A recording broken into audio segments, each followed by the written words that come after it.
Hey guys, Luke here from My Finance Daddy. We're in the beautiful place of Sydney, asking the Sydneyites, is the Australian dream still possible?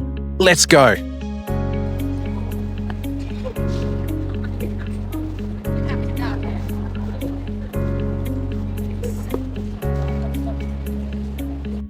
Welcome. G'day. I've got a question for you. Is the Australian dream still possible?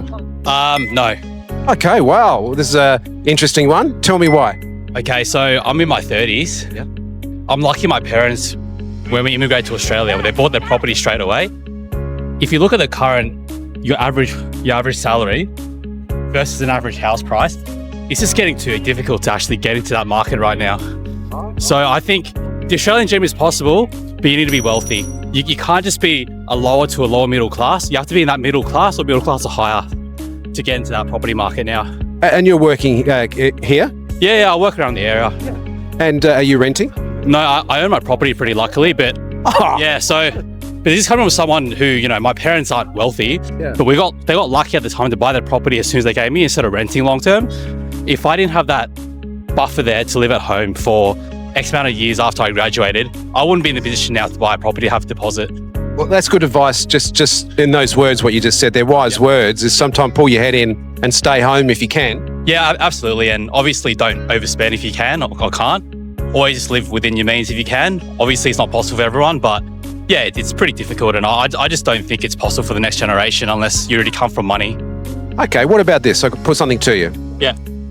And this is working all over the country. But tell me your thoughts. If you had your time again and you didn't have a house and you're one of the lucky ones, and congratulations, what about co-borrowing or syndicate buying? I think it's a tricky one. Like I've got a bit of background in legal stuff as well.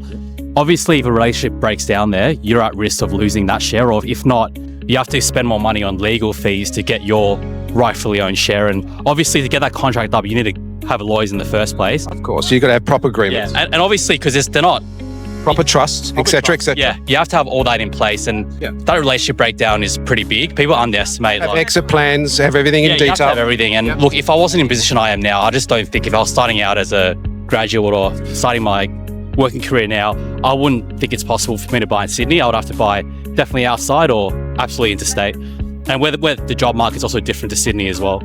Yeah, well, that's someone living here, so that's still a good advice. Is that maybe you have to don't always, have to buy where you live. Yeah. Sometimes you could rent vest. Yeah, rent vest is another option. I've got a lot of friends who do that.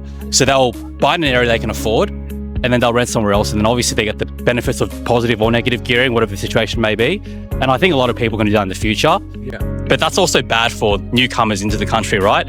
You're just expanding further and further out when the infrastructure may not be existing. Yeah. So it's fantastic. Thanks for your time, man. No worries. Yeah, take care. Give you a card if you need a refinance deal. I've got some great products. Buy through self-managed super fund or something like that. Cool. You sound like a switched-on guy. What do you do? I work in banking. Oh, you work in banking? Yeah, that's great. Which one? I work at Westpac.